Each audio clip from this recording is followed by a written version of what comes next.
This boy and girl coming home from school look quite content with life. And why not? They're looking forward to an important date, dinner at home with the family. What's the matter? Doesn't that sound exciting to you? Well, to them it's a special occasion, as it has been ever since they sat down to dinner in high chairs. Why should they feel that way about something you take so completely for granted? Well, let's see if we can find out. First of all, daughter has changed from school clothes to something more festive. Dressing a little makes her feel and consequently look more charming. Even the table takes on a special air. Mother, too, changes from her daytime clothes. The women of this family seem to feel that they owe it to the men of the family to look relaxed, rested, and attractive at dinner time. Brother is spending an hour before dinner catching up on his homework. He has plans this evening. Perhaps that explains the telephone call. But he won't spend a lot of time on the phone either. When there are several members of the family to be considered, it is not a good idea for one member to monopolize the phone. And it is never good to allow telephone conversations to interfere with studies.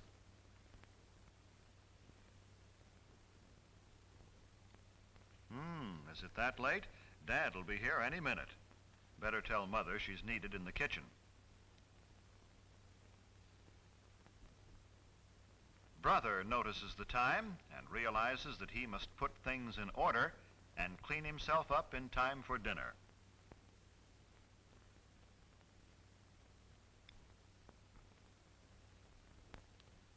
Hello there. Junior is always in a hurry, particularly for dinner.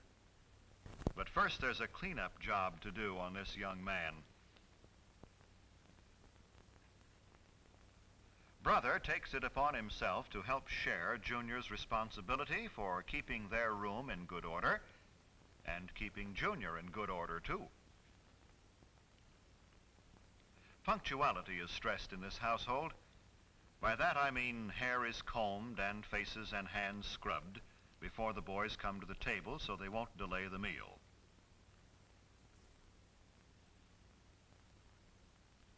Now, mother and daughter put the finishing touches on the dinner.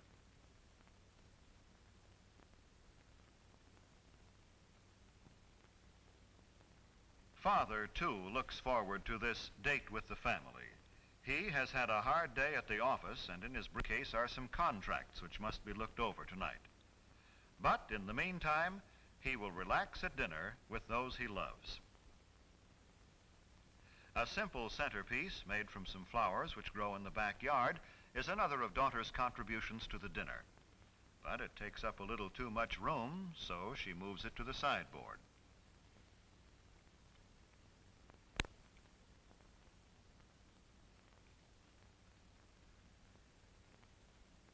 These boys greet their dad as though they are genuinely glad to see him, as though they had really missed being away from him during the day and are anxious to talk to him. This is the time for pleasant discussion in a thoroughly relaxed mood. They don't pick this time of the day to spring unpleasant surprises on Dad. If they have disagreeable news, they'll postpone the discussion until another time.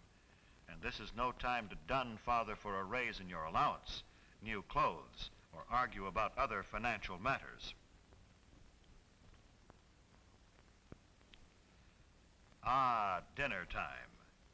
Yes, Mother, Junior remembered to clean up.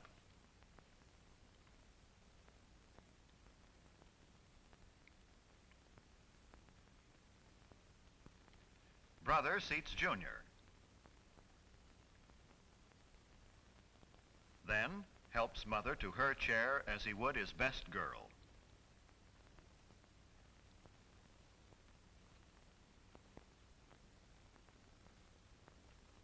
Well, the dinner date has begun, and they're all happy about it.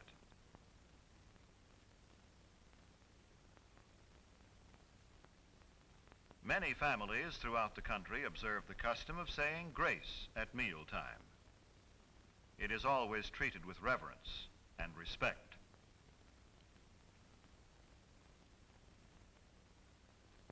Napkins on the lap The family awaits service. They converse pleasantly while Dad serves. I said pleasantly, for that is the keynote at dinner time. It is not only good manners, but good sense. Pleasant, unemotional conversation helps digestion. Father serves mother first, then daughter, then the boys. Don't worry, fellas, you won't get left.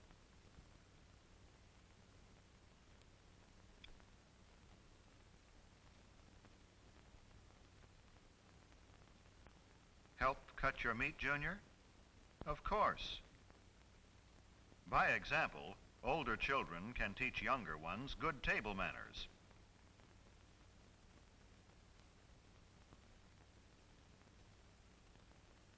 No one starts eating until Father has served himself. Always wait for the hostess, in this case Mother, to begin eating before you start.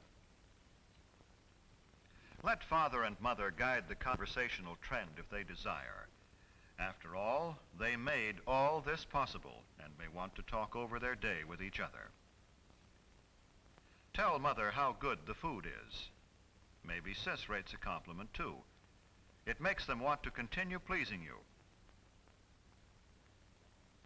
Well, all this is good general advice, but there are some specific don'ts. Maybe the family will demonstrate for us. Don't monopolize the conversation and go on without stopping. Nothing destroys the charm of a meal more quickly. To say that the rest of the group is bored would be a gross understatement.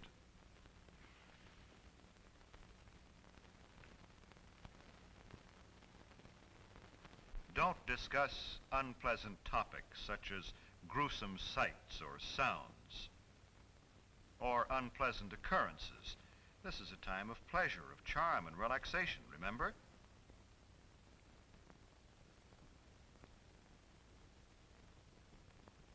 Don't make unkind comparisons about your standard of living. The dinner table is no place for discontent. It makes Dad and Mother uncomfortable and unhappy.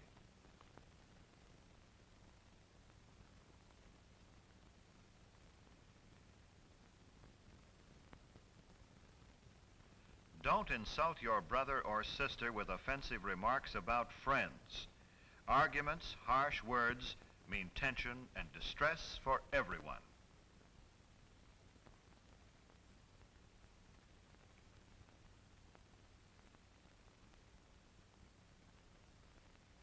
Do remember simply this.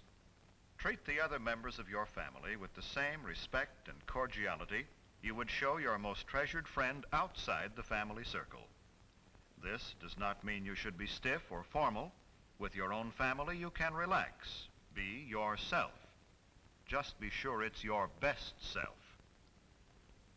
This is better. Now things are on an even keel again.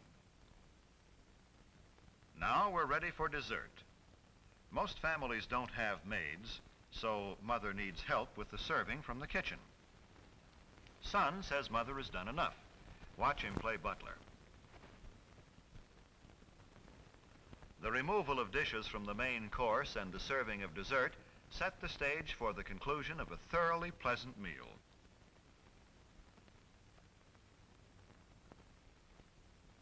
Do you begin to see now how a date with your family can be a truly special occasion?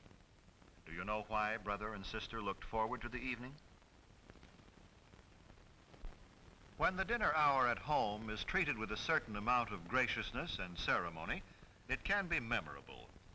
There is no family so poor but that the evening meal can be eaten in an atmosphere of warmth and gentleness. There is no family so busy but that it can come together in the evening for a dinner date which will give its members something to look back upon with happiness all their days.